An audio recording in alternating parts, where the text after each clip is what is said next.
Okay, so we're back in Tomer Devorah. This is day 20, chapter 5. This is the how a person should accustom himself to the attribute of Chesed, or kindness.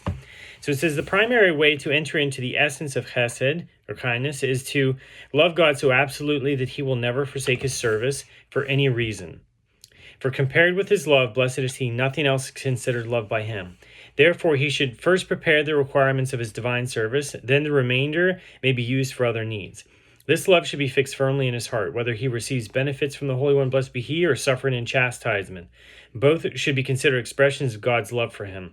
And this is what I've said before, and other people have said, don't look at life that it happens to you, but that life happens for you, whether it's good or bad, right? As it is written, faithful are the wounds inflicted by a loving friend. Mishle, that's Proverbs 27, verse 6. Furthermore, it is written, of whole me'odecha, and with all your mo'od, Devarim 6:5, Deuteronomy 6:5, which our sages interpret as meaning bechol midah umidah. With whatever measure he metes out to you. Berachot 54a, thereby including all attributes in the attribute of Chesed. Thus, although the essence of divine conduct, which stems from the attribute of Malchut, or sovereignty or kingship, produces strict judgment. It is bound with Chesed. Such was the way of Nachum ish Gamzu, who would always say, "This too is for the good." No matter what happened to him, he said, "This too is for the good." I don't know if you remember that story, if you're familiar with this, ever heard this, but basically he was tasked with taking tribute to the emperor, the Roman emperor, on behalf of the Jewish nation. And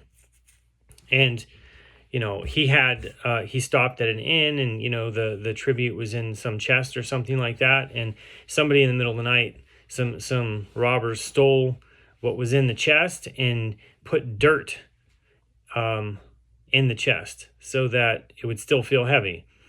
And whenever he brought it to the emperor, he presented it on behalf of the Jewish nation. And the emperor says, "What is this?" The Jewish people make a mockery of me.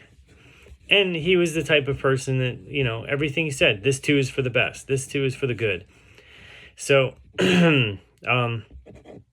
basically what happened was someone, Eliyahu Hanavi, materialized himself in the court and was kind of concealed as a counselor among the court, the courtiers, the advisors of the emperor.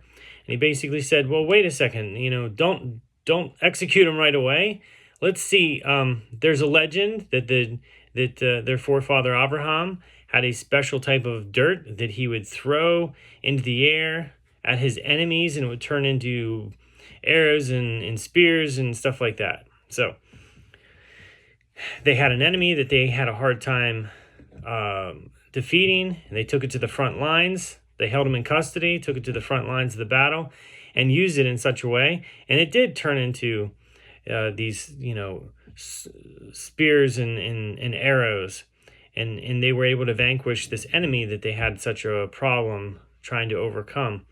And so whenever word got back that, yes, it was a special, you might say magical, miraculous dirt, the emperor thanked him so much, and basically filled the chest up with precious gems and riches, and sent him back.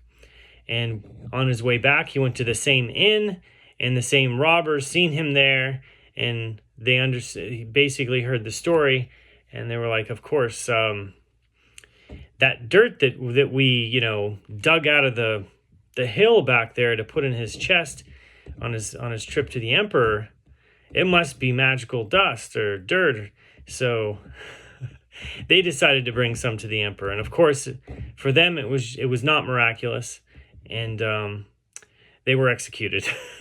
So that is one of the stories of Nachum ish Gamzu. So he would say, this too is for the good. He always sought to bind it, or bind Malchut, to the aspect of Chesed, which is called good. So he would say that even what appeared to be to the left, bound with Gevurah, or strict judgment, was in reality only for good, bound with Chesed. So this way, he would concentrate on the good aspect of that attribute of Malchut, concealing its strict judgment.